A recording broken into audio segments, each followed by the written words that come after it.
munsi muri kumwe na Tuyishime de Prince, abandi umunyeshuri umenyereza ubuganga muri University y'u Rwanda.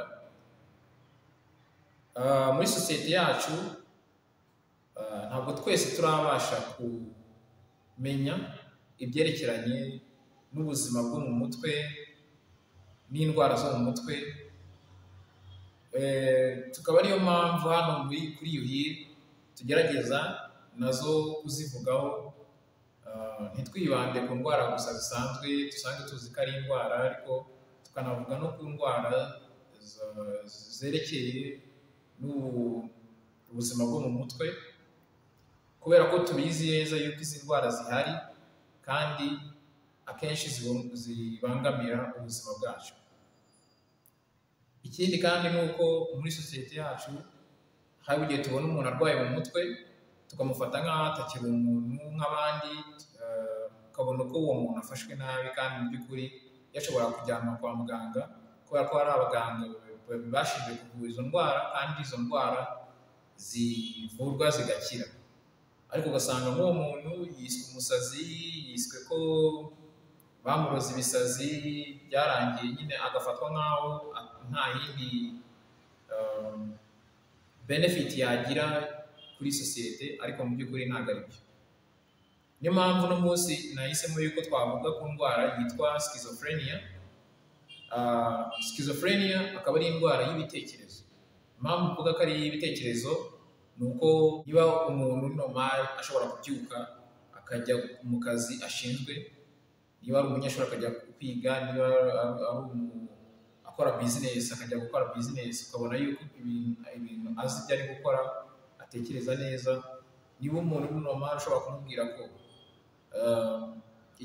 ukamubwira ikintu gisekeje, ukabona ko asetse yagize emotion runaka, wamubwiye ikintu kibabaje ukabona ko bimubabaje, bimukoze ku mutima.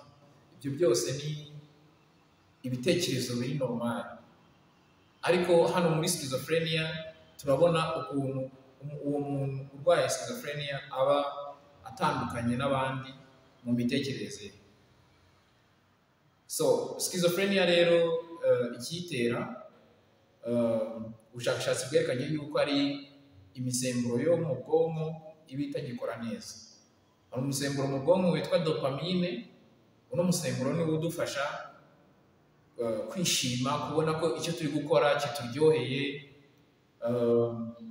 kuba twakora ama emotion, kuba wakerekana ama emotion, kandi twarangiza ayo ma emotion tukayafatanya na memory cyangwa ibintu tuzibuka.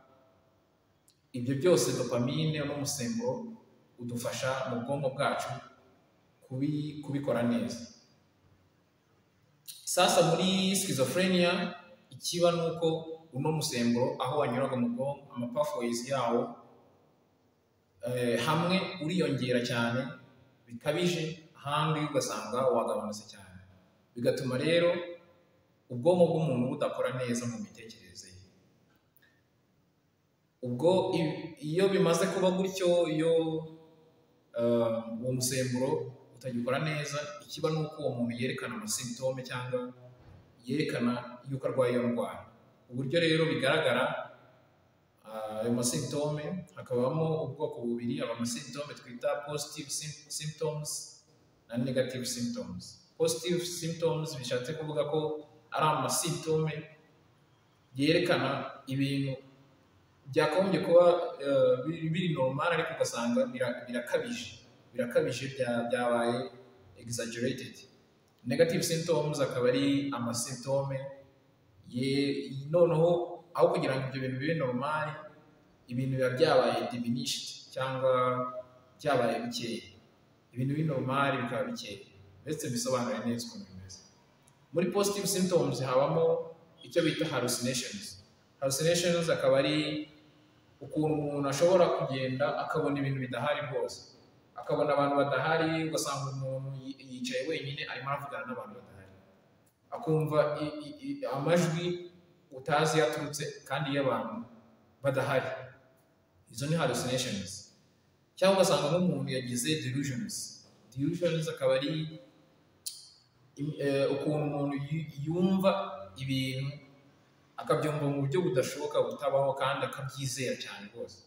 Ugasanga nk'umuntu yizera ko ari we Mana, undi yizera ko ari we Yesu ashobora gukontorora ibintu byose, undi yizera ko hari abantu bashaka kumwica kandi nta muntu n'umwe uri kumwirukankana, ugasanga arimo aravuga ati abantu bashaka kunyica n'iki byose. Izo ni delusions. Cyangwa ugasanga afite icyo bita disorganized speech cyangwa disorganization in general. Ugasanga umuntu nyine ari disorganized, nta kintu na kimwe akora neza ku murongo. Iyo ari kuvugana nawe ubona ava mu bintu bimwe ajya mu bindi, abavuga ibintu bitandukanye akahita ajya n'ubundi mu bintu bitandukanye, ukabona ko ibintu avuga ntibiri ku murongo, ibintu akora ntibiri ku murongo. Ibyo byose ni disorganization. Cyangwa ugasanga niba agenda ntabwo agenda neza, ntabwo agenda mu buryo buri normal, ibyo byita catatonia. Bikaba ari positive symptoms. None muri negative symptoms hazamo yuko umuntu aho kugira ngo avuge bisanzwe agira icyo bita alogia, ugasanga umuntu ntakivuga. Cyangwa ugasanga umuntu afite icyo bita anedonia, akaba ari ukuntu niba ikintu cyamushimishaga, niba yakundaga gukina football cyangwa yakundaga kureba nyine football, niba yakundaga gukora ikintu runaka, ugasanga ntabwo kikimuryoheye habe na gato rwose, nta kintu na kimwe bimubwiye. Iyindi negative symptom twavuga, ugasanga umuntu muri sosiyete ntabwo akishimye. Ugasanga umuntu niba umubwiye ikintu kibabaje nta apathy afite, ntabwo abasha kumva ko kibabaje, ukabona nyine ntahindura isura. Iyo umubwiye ikintu gisekeje ntaseka, ntamenya ko kinasekeje, mbese nyine ukabona ko bisa nkaho byamucanze. Ibyo ni symptome zerekana yuko umuntu afite schizophrenia. Ubundi schizophrenia rero impamvu nanahisemo no kuyivuga nuko ari indwara ikunda kuboneka cyane hano ku isi no muri sosiyete tubamo, nubwo abantu benshi batayizi ariko iraboneka cyane. Ni ukuvuga ngo tugendeye kuri statistique ziba zarakozwe cyangwa ubushakashatsi buba bwarakozwe agakorwa imibare, bavuga ko lifetime prevalence ya schizophrenia ari 1%. Ni ukuvuga ngo bisobanuye ko umuntu mu bantu bazabaho kugeza kuri life expectancy, tuvuge life expectancy tugendeye ku mibare iba yarakozwe mu bihugu bitandukanye, life expectancy yo mu Rwanda ni imyaka 69.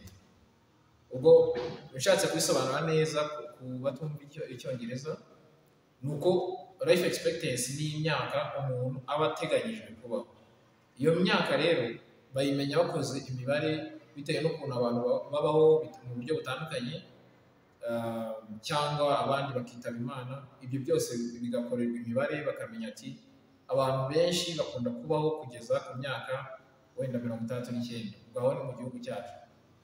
Noneho iyo mibare ikagenderwaho ariyo bavuga yuko yitwa life expectancy. Icyo ndi kuvuga noneho ni uko mu bantu 100 bazabaho kugeza kuri iyo myaka 69, muri abo bantu 100 ushobora gutekereza ko harimo umuntu umwe urwaye iyo ndwara yitwa schizophrenia, cyangwa uzayirwara muri iyo myaka y'ubuzima bwe. Ubwo urumva yuko ari umubare munini cyane, kubera ko mu bantu 100 niba harimo umuntu umwe uri muri risque yo kurwara ino ndwara yo mu mutwe, urumva ni benshi cyane. None no ku isi wose uramutse ubaze wasanga ari abantu benshi cyane. Akaba ari nayo mpamvu nari nahisemo yuko tuyiganiraho. Ubundi habaho igitabo cy'ubushakashatsi baba barakoze gikorwa n'Abanyamerika, kikerekana yuko icyo gitabo twari cyo tugenderaho tubasha kuvuga ati uno muntu arwaye indwara yo mu mutwe runaka, turabyemeje yuko arwaye ino ndwara. Iki gitabo kikaba ari nk'amategeko agenderwaho mu gihe uri gupima uwo muntu urwaye indwara zitandukanye zo mu mutwe. Na schizophrenia rero ikaba ifite ayo mategeko ni ukuvuga ngo twemeza yuko umuntu afite schizophrenia ari uko ibyo bimenyetso twavuze byamaze amezi 6 kandi tukaba tuzi neza yuko nibura muri ayo mezi 6 harimo ukwezi kumwe yagaragaje ibyo bimenyetso adahagarara.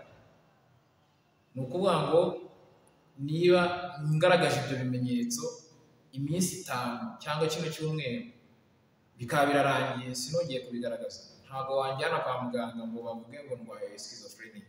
Bavuga ko ndwaye indwara ariko ntabwo mu by'ukuri ibyo bimenyetso biba byagakwiye ku buryo twabyita schizophrenia. Nibyo ndi gushaka gusobanura. Icyo gitabo nicyo bagenderaho.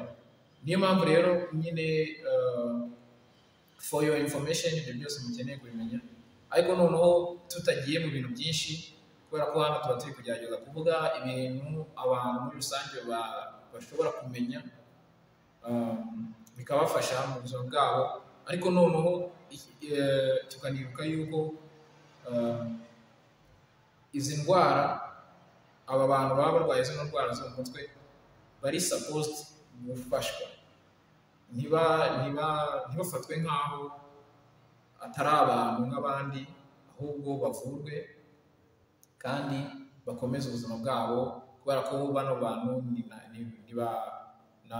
aba family members bacu, ni inshuti zacu, ni abantu bafitiye akamaro sosiyete nk'abandi bose.